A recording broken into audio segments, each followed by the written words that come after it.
So what's up mga lods, so ngayon tuturo ko sa inyo kung paano mag-reset ng 2023 Subaru Outback. Mag-reset tayo ng engine oil nya. So ang gagawin nyo lang, yan, ito i-press nyo 1 time and then 2 time. So ayan, umilaw na siya guys.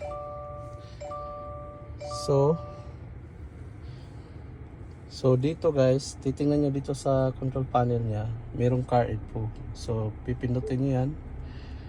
So makikita nyo dito may driving statistics, may maintenance. So pindutin nyo tong maintenance. So nandito yung engine oil, oil filter. So ito yung pinalitan natin. So kailangan i-reset natin yan.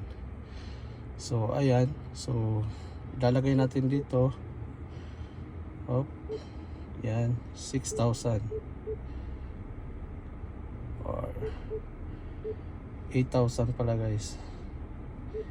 8,000. Yan, set natin. Tapos pindutin nyo itong update.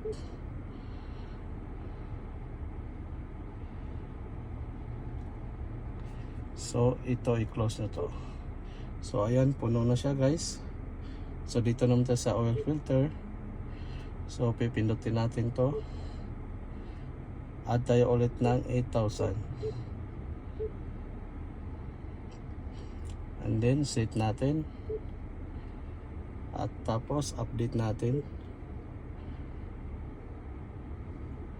So once na update na yan, i-close natin to. So makikita nyo to guys. So yun lang guys. Sana magustuhan nyo, like and share. So ibabalik nyo sa home button.